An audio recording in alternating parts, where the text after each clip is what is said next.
Bonjour, aujourd'hui je vais vous parler du cerveau, toujours dans le cadre du bien-être et de la recherche du bonheur. Je ne serai pas longue et c'est parti. Il y a une connexion entre notre corps et notre cerveau.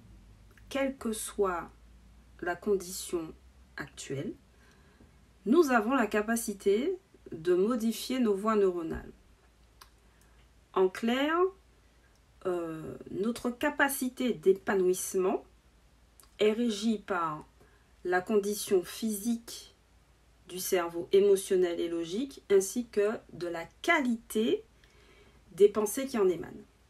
Donc grâce à l'élasticité de notre cerveau, nous pouvons changer de vie. Comme vous le soupçonnez, je pense, notre cerveau gouverne plusieurs aspects de notre vie. La créativité, le relationnel, la résilience, la confiance en nous, etc. Et donc, pour augmenter la puissance de notre cerveau, il faut cesser de le tenir pour acquis. Qu'est-ce que ça veut dire? En fait, lorsque nous sommes sur un pilotage automatique, nos voies neuronales fonctionnent par défaut. Et plus un état est installé, moins on le remet en question. C'est comme si depuis petit vous vous disiez j'adore le rouge, j'aime le rouge, c'est la seule couleur qui me va, c'est la seule couleur que je préfère, etc. Sans jamais vous dire tiens, peut-être qu'à part égale, je pourrais aimer le bleu. En fait, notre vie suit des routes connues et on continue à les suivre sans se remettre en question parce que c'est facile.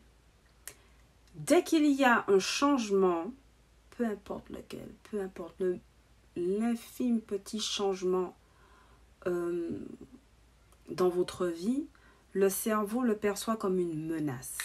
Et du coup, comme le cerveau perçoit le changement comme une menace et que ça l'arrange d'éviter le changement, il va réagir pour nous protéger et générer une action de stress. Du coup, quand on est stressé, ça nous empêche de prendre des risques et ça met en veille nos capacités cognitives supérieures. Je vais vous donner un exemple concret. C'est comme si vous étiez enfermé dans une maison, dans le noir, tout le temps.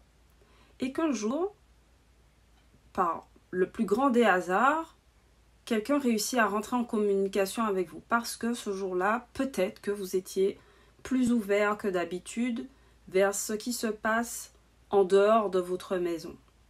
Vous étiez plus réceptif, du coup, les sons qui émanent de l'extérieur entraient dans votre maison et vous entendiez quelqu'un qui vous dit « Tu sais, si tu sors, il y a quelque chose de merveilleux qui t'attend, tu vas respirer l'air frais et tu vas sentir la chaleur du soleil sur ta peau, tu verras, c'est génial, tu vas prendre des couleurs, tu vas être réchauffé et tu seras heureuse. » Voilà. Ce qui va se passer, c'est que au lieu de mettre vos lunettes de soleil et de sortir quand même, et d'essayer de traverser la rue et de vous dire bon, je n'aime pas ce trottoir-là, je vais aller ailleurs, et que vous rencontrez quelqu'un de merveilleux, vous tombez amoureuse pour la première fois, vous trouvez, je sais pas moi, un bijou qui a une grande valeur, qui appartient à personne, vous devenez riche, ensuite vous êtes, je sais pas, peu importe comment vous définissez le succès, la richesse, on s'en moque. Au lieu de mettre vos lunettes de soleil et de sortir de chez vous, votre cerveau va vous dire hop, hop, hop, hop, hop, hop, hop, hop, oh là là, qu'est-ce qui se passe? Non, non, non, non, non, non, non, surtout pas. Je ne connais pas, j'ai jamais vu et je ne veux pas savoir. Et vous allez commencer à trembler, et vous allez commencer à être stressé, vous allez commencer à transpirer, vous allez rester chez vous dans le... Donc la première chose que vous devez retenir, c'est que on se laisse porter et on prétend qu'on n'a aucun contrôle. Or, chaque chose que nous faisons renforce un modèle de comportement ou une voie neuronale. Et ça consolide nos comportements automatiques. En gros, c'est comme si vous vous disiez c'est comme ça et puis c'est tout. Oh, mais je suis comme ça. Enfin, voilà, c'est comme ça que je suis. Enfin, ça va pas changer, quoi. Ou alors, non, mais de toutes les façons, vu mon âge, ou vu ma situation, ma couleur de peau, enfin bref, des pensées limitantes. Et la deuxième chose que vous devez retenir, c'est que la puissance de notre cerveau réside dans sa capacité à aligner nos réflexions et nos sentiments.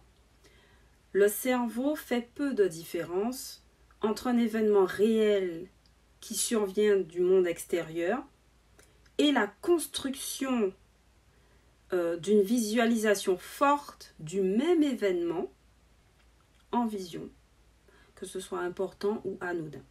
Je vais vous donner un exemple. Quelqu'un vous donne un croche-patte. Ça fait mal. Sur le moment où vous êtes stressé, votre cœur bat vite. Vous avez peur. Vous criez peut-être. Enfin bref, il y a des sons, des odeurs qui viennent, etc. Des sensations que vous avez dans votre corps. Si vous fermez les yeux et que vous imaginez que quelqu'un vous fait un croche-patte, mais bien que vous vous mettez en condition pour imaginer. C'est comme quand vous allez, je sais pas, à un concert pour la première fois et que vous imaginez le pire.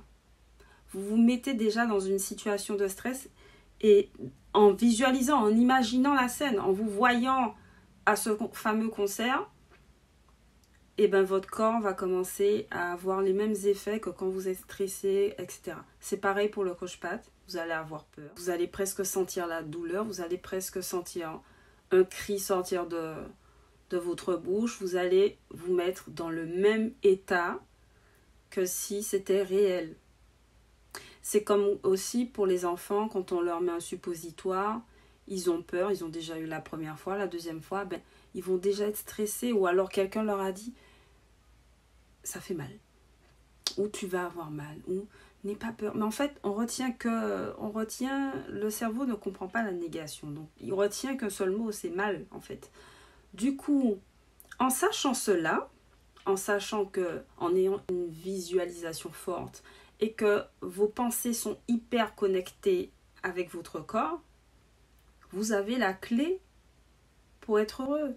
Vous avez la clé pour vous mettre en condition du bonheur. Je vais vous donner un exemple. Ça va pas, par exemple. Je change ma physionomie.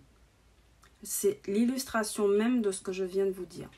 Comment ça se passe? Je me lève. Je fais des gestes de championne.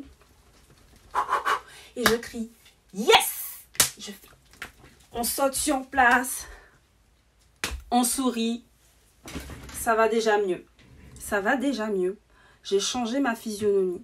Parce que mon cerveau n'a pas fait la différence entre le réel et l'imaginaire. Donc si vous lui faites croire que vous êtes heureuse, que c'est réel, votre corps va agir de la même façon que quelqu'un qui est heureux et qui pète la forme, etc. Je parle pas de faire semblant. C'est pas exactement la même chose. Quand on fait semblant, c'est que profondément, on a cette douleur à la poitrine et on sourit. Non, on a l'attitude. On a les pensées. Et on dit les choses. Yes, tout va bien, c'est génial. Wouh! Vous poussez des cris. Vous avez la pêche. Voilà. C'est pareil pour la coiffure. C'est quand vos enfants font « Non, ça va faire mal. » Non, vous lui dites de crier à voix haute. « Tout va bien se passer. J'adore me coiffer. C'est facile. C'est super de se coiffer. Le peigne passe dans mes cheveux. Facilement. C'est génial, c'est génial, c'est génial. » Ça va monter comme ça. À force de répéter, il va trouver ça génial. Il va même pas sentir le peigne que vous passez dans ses cheveux.